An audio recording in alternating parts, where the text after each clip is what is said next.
So we've just got a new report out called Market Strategy Monthly. The report's author is with me now. He's Michael Field. So thanks for joining me today. Just to pick out one of the key themes from the report is defence stocks. Obviously, since your last report, there's been war in the Middle East. You have mentioned defence stocks in terms of the investor interest, and you think there's a big growth runway now for these stocks. Completely right, James. Yeah, there's been a lot happening globally. So, the Ukraine war has been going on quite a while now. You've had the situation between Armenia and Azerbaijan kick off again recently. And then to top that off, obviously what we've been seeing in the headlines for the last month, the situation in Israel. So I think while that in itself is kind of spurs investor interest in defense stocks, it kind of highlights this bigger structural picture, right? Which is that most NATO members and most European countries have been underspending on defense for quite so many years now. And what the conflicts recently have done is kind of highlight the danger of this and the need to kind of spend going forward. So, our defense analysts are pointing to a large uplift in spending on defense over the next 5 years, which is kind of a huge structural tailwind for companies like Thales, the French defense manufacturer. Sure. I mean, companies like BAE obviously had very, very rich valuations last year. I mean, there's a sense that there could be another leg higher. I mean, that didn't seem likely at the end of last year, but you're saying that we could see another jump up in terms of pricing. It seems that way. When you've got a structural tailwind like this, it really does drag the shares up. I would kind of caveat to say that that's not to say that every single defense company is going to rise as a result of this. You have to look for specific defense companies that have, strong exposure to Europe, for example. US has been spending on defense where they should be for quite a while. So I think that is where it is. It's going to grow, but in Europe, you've got a bit more of kind of headroom in that regard. And also spending in the right areas, certain levels of spending, aerospace and things like this kind of are where they are. But the weapons and munitions needed for the Ukraine war, if that continues on, there's a lot of companies that kind of provide those specific measures that the countries are looking for currently. So they're probably the more interesting plays on the space. Sure, thanks. So in contrast, you mentioned in your report you think banks may have peaked in terms of their profitability. I know a lot of the UK banks, in terms of net interest margins, were disappointing to investors. So do you think that is the peak of the cycle? We've seen the best from European banks? In profitability terms, the answer is probably yes. Our banks analyst has been through kind of a hell of a year. So you had, the banks crisis was only 8 months ago at this point. It feels like a lot longer given all we've been through. And at the time, he and the other banks analysts were kind of shouting that, banks aren't that bad. Banks are pretty safe. The structural conditions are in place such that they're going to survive this kind of onslaught and then become more profitable over the course of the year. And that's happened. But kind of investor sentiments work the other way. Investors were very kind of negative on banks, obviously, in March at the outset of the crisis. But as the year progressed, they kind of got more drawn into the story. And now we're kind of pumping the brakes a little bit in terms of the outlook and saying to investors, look, net interest margin has increased quite rapidly, but the negative conditions are coming to play now as well. Mortgage interest rates are very high at the moment. That should kind of curb borrowing to some degree. And insolvencies and defaults and things like this will probably be picking up over the next 6 months as those high rates kind of impact people's ability to actually repay those loans. So we're kind of airing a note of caution at this point on the banks, I would say.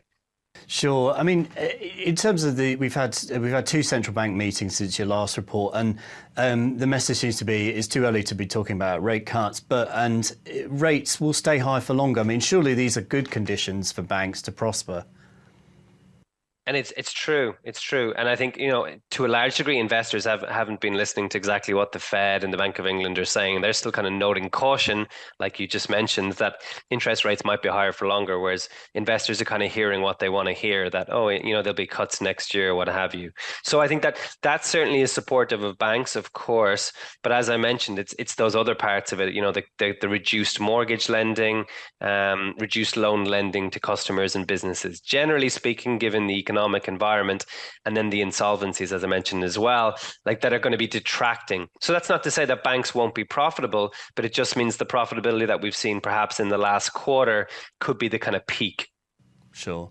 I certainly think investors have a peculiar relationship with UK banks in particular, in that they've bought them in the idea that they're cheap and unloved, and they've remained so. And any sort of indication in the reports like higher bad loans or whatever, that's immediately punished as a kind of a recession warning. And certainly the Bank of England was very gloomy last week in terms of next year's growth. So there isn't the idea that as soon as we get this year out the way, things will start improving. They're certainly saying 2025, 2026 is where. So I guess that is the short-termism of bank investors as well in play. To some degree, yeah. And I think in other ways, investors are a clever bunch also, right?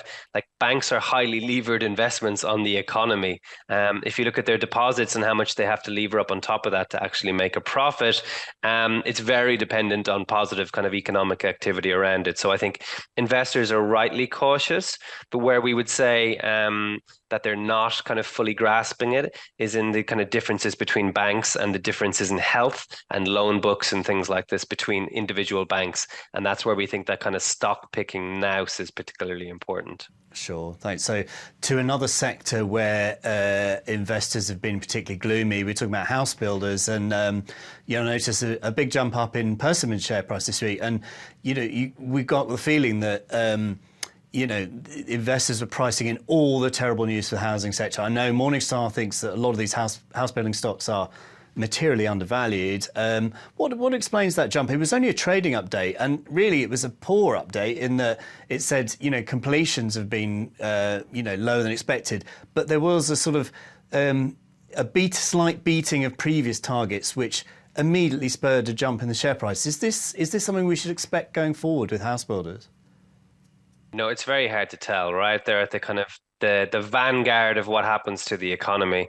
And, you mentioned Persimmon in particular. The update wasn't great. It read pretty poorly, right? The outlook's not great for next year, and they're slightly down on completions for this year. So you would take that as a negative. But again, it's like you said, how much is priced in. Now, Persimmon shares have fallen by 2/3 over the last few years from their peak, right? So they're really trading at the bottom. I was at the Morningstar Investment Conference UK a few months back, and there was an external speaker, and he put up a slide showing that in a normal recessionary environment, how banks and home builders, those kind of extremely focused on the cycle sectors, how they exhibit the behavior and how they change. And what you see is that they take the brunt of the hit very early on. And then as it looks like the economy could be getting better, they recover quite quickly. So I think what we're seeing with those home builders in particular is that they've taken a huge hit.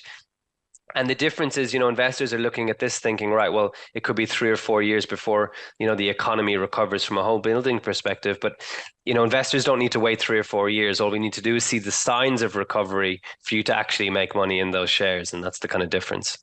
Yeah, I mean, it certainly seems that investors are trying to time the pivot in recovery, and there was a sense earlier in the year that house builders have been beaten up too much, but timing that sort of exit velocity from the bad news is very hard, and perhaps one left to the professionals.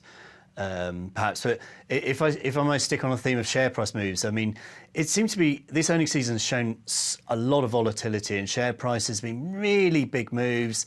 I know Adyen jumped this morning, Orsted collapsed, Telefonica Deutschland was up 35%. Is it my imagination, or has this earnings season produced more than the average in terms of share price reaction? I think that's probably fair, especially with some kind of stocks like Telefonica Deutschland, which don't usually see such large share price moves, that the earnings results are relatively kind of benign, right? And expected to a large degree, which is part of the attraction with some of those telecom shares. I would say this quarter's earnings season has been of particular interest to investors, given the kind of unstable economic environment we're in. That if you look over the last few years, we've had periods of relative stability, and we knew what to expect from companies and from central banks as well. Whereas this earnings season, investors are really looking for a guide as to how the economy is doing or how they should be thinking about the economy moving into 2024. And certain sectors as well, we've had kind of no visibility or no insight into, like consumer, for instance, that it's been being hit earlier this year in certain instances, right? Discretionary spend has gone down. We all know this. But in other areas like staples, for instance, you've seen those kind of take a hit later as the year went on. Heineken, for instance, Anheuser-Busch, beer manufacturers were reporting volumes being down, which is kind of unheard of to a large degree, right? That's usually a very stable kind of product. Demand for it is quite well known. So when companies like this are producing kind of surprises to some degree, then it's obvious that other companies that we even have even less kind of visibility into, like telecoms, for instance, that they might produce even bigger surprises. So yeah, it's been an interesting one for sure.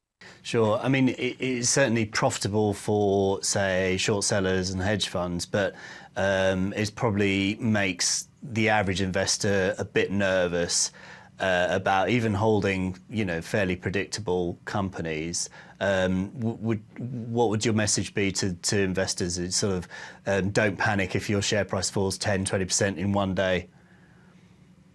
I think you always have to focus on the long-term fundamentals. Yeah, no sector is bulletproof. Even recently in Europe, we've seen sectors like utilities, pharma, for instance, sectors that are normally very, very stable. You've seen those share prices come down and valuations come down. So there's opportunities opening there. Obviously in Morningstar, and I'm gonna plug the Moat framework, but we focus very much on kind of high quality companies with long-term sustainable competitive advantages. And again, I'm not saying they're predictable either in the 6 months or we know exactly what they're going to do, but at the same time, over a longer period, we're fairly sure as to how they're going to perform. And that's kind of the stocks we'd back as a result, Fair enough. Yeah. Well, thanks for your insights today, Michael. And let's catch up next month for more insights in earnings season. Q4 is going to be an interesting one. So look forward to discussing it all with you then. For Morningstar, I'm James Gard.